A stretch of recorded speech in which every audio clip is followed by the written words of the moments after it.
I'm Bob Hallmark in Longview, and I'm at Lobo Coliseum today for something very important for our young athletes here. Now, for anybody who's ever played a sport, you know, particularly in high school, one of the prerequisites is you must take a physical. You have to show that you are physically fit to be able to perform and go through the rigors of training for your sport. And that has become much more important these days because now it's a little more extensive. And to talk a little bit about what we're doing here today is we're going to talk about physicals, but more importantly, the folks who are here giving free physicals to the athletes here at Longview High School.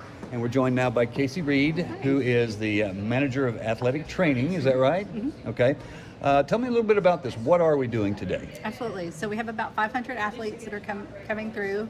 We're going to check their height, their weight, an ortho screen for their whole body. We're going to review their medical history, and then they're going to see a physician to check heart and lungs again and make sure that they're ready and safe to play. Okay.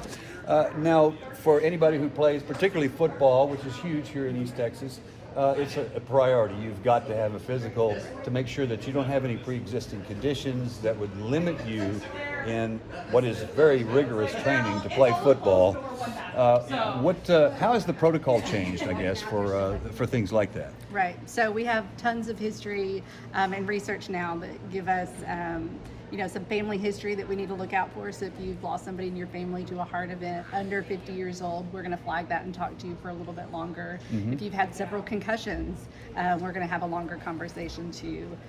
So those are kind of the two biggest things that we've seen change in the last 10, 15 years. Now, what in my day, when they said when you had a concussion, they said you got your bell rung. It just means you got knocked out or whatever. They didn't really know what it was. But through the advancements of medical science, you know now the damage that a concussion can cause. The brain actually moving inside the skull and things of that nature.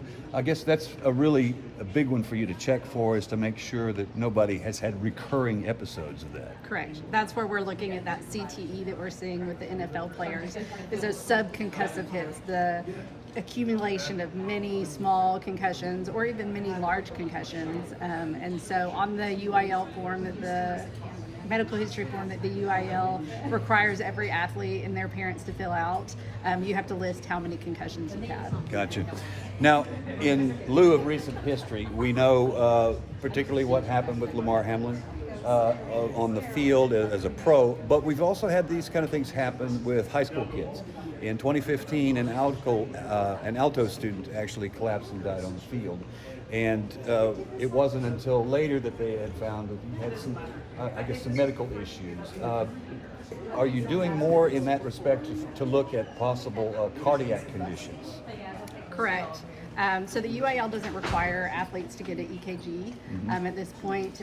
The research isn't there requiring everyone to get one of those. So looking at blood pressure over time, listening for heart murmurs, and all of those little things that maybe you get tired more quickly than your teammates, or you have chest pain when you're running. All of those are indicators that we need to look a little closer. Okay. Take us through, I guess, what the process here today. I guess they're going to come in, they're going to check in, and then they're going to go through, I guess, a litany of a lot of things here, right? So they'll start with height and weight, then they'll move to blood pressure, pulse, then they'll go to an ortho screen for their whole body, and then they'll do the medical history review, which we've talked about, and then they'll go see one of our providers and really dig deeper into that heart, lungs, and any kind of family history that they need to have a longer conversation about. Okay. And you expect that you're going to have around 500 kids today? Correct. 500 athletes from Longview. Okay. And then I understand you're going to continue this, I guess, is it tomorrow or the next day? Next week, we'll have about 2,000 athletes at Spring Hill, and several smaller schools are going to join us there. Okay. Well, Casey, thank you so much. Yeah. I appreciate that. You're welcome. All right. And we'll have much more on this tonight on KLTV 7 News for KLTV WebXtra. I'm Bob Hallmark.